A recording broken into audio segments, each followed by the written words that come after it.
तो आज हम लोग सीखने वाले क्या है, ग्रामर का एक बहुत ही इम्पोर्टेंट टॉपिक है दोस्तों। क्या है, एक्टिव एंड पैसिव। ठीक है, जो दोस्तों बच्चे क्या करते हैं, चेंज नहीं कर पाते किसमें, एक्टिव से पैसिव में। क्यों? जब दोस्तों उनका पूरा कॉन्सेप्ट क्लियर नहीं हुआ होता है, क्या चेंज कर लेंगे? नहीं। तो दोस्तों एक्टिव और पैसिव का एक ही कॉन्सेप्ट दोस्तों सिखाऊंगा, यह मेरा वादा है। ठीक है, चलिए देखते हैं और एकदम सिंपल में आसानी से सीखते हैं। ठीक है, चलिए देखते हैं। अब देखो टॉपिक का नाम क्या है, चैप्टर का नाम क्या है, एक्टिव एंड पैसिव।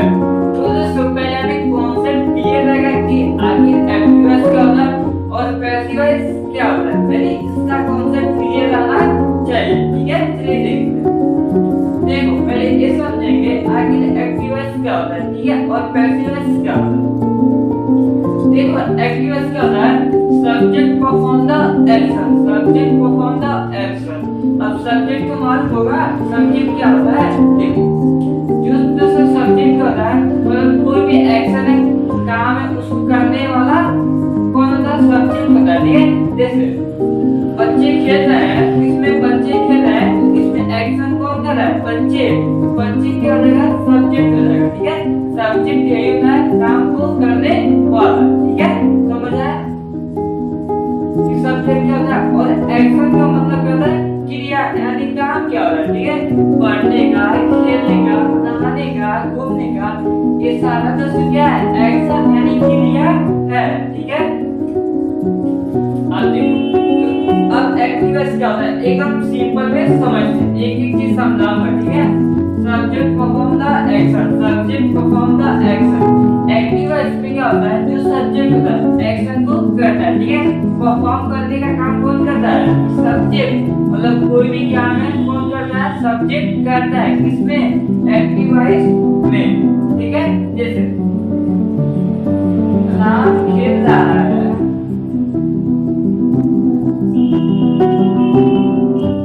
राम खेल रहा है, तो काम कौन कर रहा है, राम। अब इसमें राम क्या हो जाएगा, सब्जेक्ट हो जाएगा। ठीक है, अब क्योंकि दोस्तों एक्शन को कौन कर रहा है, राम ही कर रहा है ना, सब्जेक्ट राम हो जाएगा। ये दोस्तों क्या एक्टिवाइज है। एक्टिवाइज में क्या होता है, जो सब्जेक्ट होता है कोई भी एक्शन को परफॉर्म करता है, मतलब कोई भी एक्शन है उसको कौन करता है, सब्जेक्ट करता है। ठीक है, वही क्या होता है, एक्टिवाइज होता है। अब देखो एक्टिव समझ आ गया ना। अब देखो पैसिव क्या होता है। ठीक है, पैसिव क्या होता है, सब्जेक्ट रिसीव द एक्शन।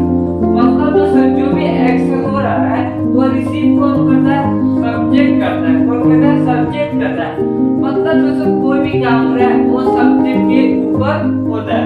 जैसे क्रिकेट राम के द्वारा खेला जाता है, अब यहाँ पर राम जो सब्जेक्ट है उसी को ऊपर क्या हो रहा है, एक्शन हो रहा है। ठीक है, ये क्या है, पैसिव है। समझा कि आखिर एक्टिव क्या होता है और पैसिव क्या होता है। ठीक है, अब देखो तो दोस्तों अब सबसे मेन पॉइंट यही पता गया। ठीक है, कि हम लोग एक्टिव से पैसिव कैसे चेंज करेंगे, अब यही सीखना है। तो दोस्तों पहला टेंस क्या है, प्रेजेंट इंडेफिनिट टेंस। पहला टेंस क्या है, प्रेजेंट इंडेफिनिट टेंस। अब इसी टेंस का हम लोग एग्जांपल लेंगे और एक्टिव से पैसिव में चेंज करना सीखेंगे। ठीक है, पहले देखते हैं इसका रूल क्या है। अब जो प्रेजेंट इंडेफिनिट टेंस है, अफर्मेटिव सेंटेंस का रूल क्या है, जानते हैं। देखो सब्जेक्ट प्लस वर्ब में यस या ईएस प्लस ऑब्जेक्ट, ये क्या है, अफर्मेटिव सेंटेंस का क्या है, रूल है। अब दोस्तों मैं चेंज करना किसमें, पैसिव वॉइस में। किसमें, पैसिव वॉइस में। अब दोस्तों पैसिव वॉइस में क्या होता है, देखो जो ऑब्जेक्ट होता है यहाँ पर सबसे लास्ट में होता है ना एक्टिव वॉइस में, तो पैसिव वॉइस में क्या होता है, सबसे पहले आ जाता है। ठीक है, तो पहले क्या आ जाएगा, ऑब्जेक्ट। देखो और ऑब्जेक्ट के बाद यहाँ पर वर्ब नहीं आता। ठीक है, हेल्पिंग वर्ब लगता है। क्या लगता है, हेल्पिंग वर्ब लगता है, मेन वर्ब नहीं लगता पहले। तो इसमें हेल्पिंग वर्ब क्या लगता है, is am are. Object plus is am are. अब देखो जो दोस्तों वर्ब लगता है हमेशा दोस्तों जब पैसिव वॉइस चेंज करेंगे तो वर्ब का कौन सा फॉर्म होता है, थर्ड फॉर्म होता है। वर्ब का थर्ड फॉर्म होता है, ठीक है। देखो ऑब्जेक्ट हो गया इज एंड वर आ गया, फिर वर्ब का थर्ड फॉर्म, फिर plus by. Passive voice change करते समय वर्ब के बाद हमेशा क्या लगाते हैं, बाय लगाते हैं, फिर प्लस सब्जेक्ट, ठीक है। यही क्या दोस्तों एक्टिव और पैसिव वॉइस का स्ट्रक्चर है, और इसी के अकॉर्डिंग हम लोग चेंज करेंगे एक्टिव से पैसिव वॉइस में, ठीक है। यस, क्वेश्चन देखते हैं। He plays cricket. अब देखो यह प्रेजेंट इंडेफिनिट टेंस का एक एग्जांपल है। अब इसी को हमें चेंज करना है किसमें, एक्टिव वॉइस पैसिव वॉइस में, ठीक है। अब देखते हैं, जब ही प्लेज क्रिकेट, वह क्रिकेट खेलता है। अब बताइए दोस्तों, अब सब्जेक्ट क्या और ऑब्जेक्ट क्या है।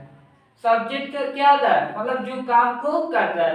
अब वह क्रिकेट खेलता है, तो बताइए कौन क्रिकेट खेल रहा है, वही तो खेल रहा है, काम को कौन कर रहा है, वह। तो वह क्या है, सब्जेक्ट, और ऑब्जेक्ट क्या है, क्रिकेट।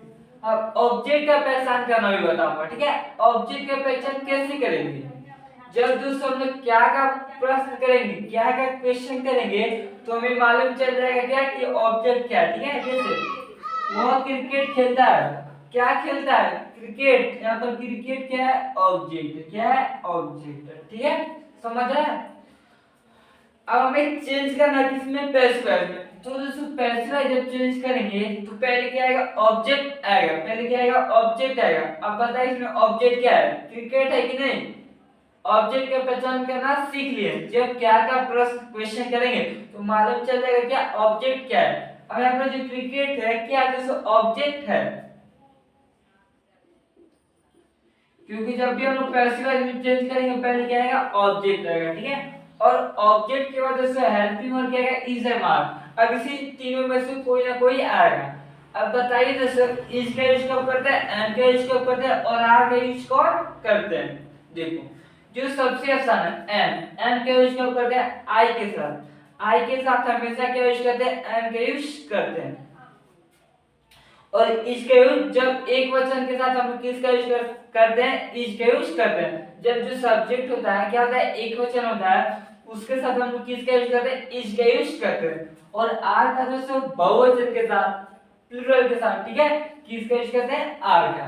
अब ये देखना जो सब्जेक्ट है क्या एक वचन है कि बहुवचन। अब बताइए जो क्रिकेट है एक वचन एक बहुवचन।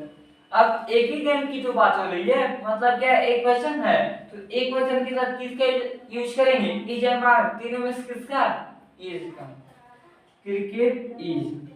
देखो ऑब्जेक्ट हो गया इज एम आर होगा, फिर दूसरा आ गया क्या, वर्ब का थर्ड फॉर्म। अब बताइए इसमें वर्ब क्या है, प्ले, खेलना। वर्ब जान रहे मतलब काम क्या हो रहा है, खेलने का ही तो काम हो रहा है, तो प्ले क्या है, वर्ब। अब जब एक्टिव वॉइस से पैसिव वॉइस में चेंज करेंगे तो वर्ब का कौन सा फॉर्म मिलेगा, थर्ड फॉर्म। तो थर्ड फॉर्म क्या है, प्लेड, क्रिकेट इज प्लेड। अब देखो ऑब्जेक्ट हो गया इज हमारा, वर्ब का थर्ड फॉर्म हो गया, फिर प्लस क्या आएगा, बाय। अब सब्जेक्ट क्या है, यहाँ पर ही है, ठीक है। अब देखो ही कहां पर जा रहा है, ऑब्जेक्ट के प्लेस पर जा रहा है, तो कौन सा केस लगेगा, ऑब्जेक्टिव केस लगेगा। तो ही का ऑब्जेक्टिव केस क्या होगा, हिम होगा। तो cricket is played by him, cricket उसके द्वारा खेला जाता है। यह चेंज होगा किसमें, एक्टिव वॉइस से पैसिव वॉइस में, ठीक है।